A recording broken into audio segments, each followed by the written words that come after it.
tuto de vie qu'il est difficile d'aimer son conjoint. Difficile d'aimer, de se faire confiance, de gérer nos différences qui sont souvent accentuées lorsqu'on vient de cultures différentes. Un couple qui s'entend, c'est la base essentielle pour tenir dans la vie et se faire mutuellement du bien. Oui, si on fait abstraction des premiers instants, mois ou même quelques années, lorsque l'amour nous submerge comme une vague et qu'on parle du grand amour qu'on a trouvé.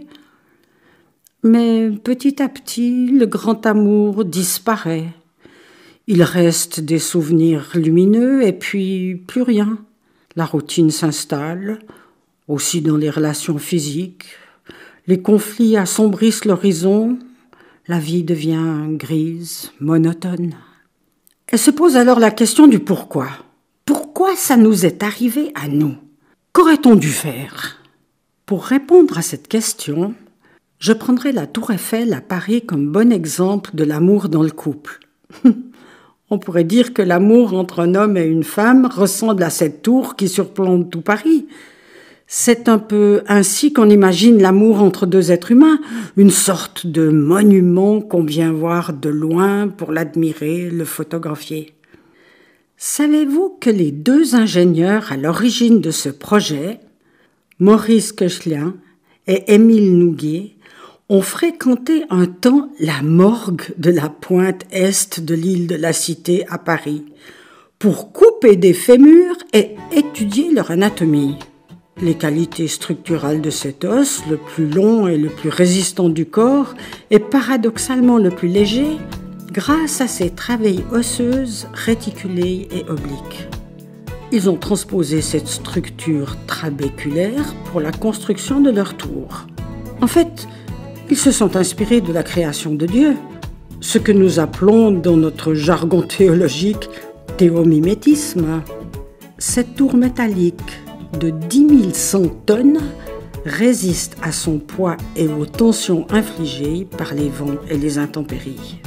Si la construction de l'amour dans un couple s'inspirait de cette construction et de la structure osseuse du fémur, nous donnerions la priorité aux interconnexions, à ces tiges, ces travées de soutien qui s'accouplent, se fixent l'une sur l'autre, interagissent.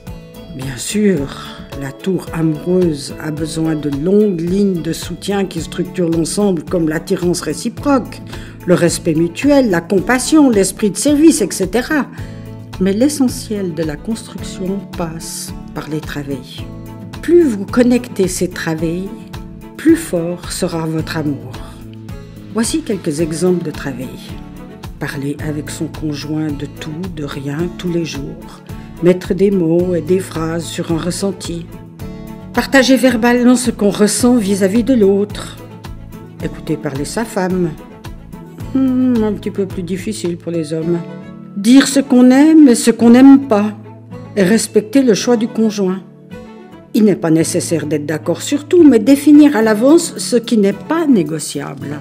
Définir ce qui peut se négocier et définir ce qui est de l'ordre de la liberté.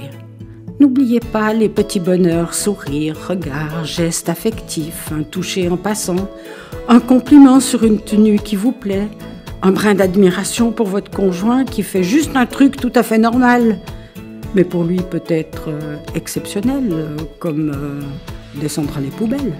Ces petits riens sont de puissants contre-pouvoirs à la violence et à l'indifférence de la vie. Le grand amour se compose d'une multitude de travées que l'être humain considère comme des riens.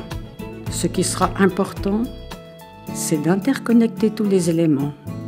C'est un travail de construction qui s'opère tout au long de la vie.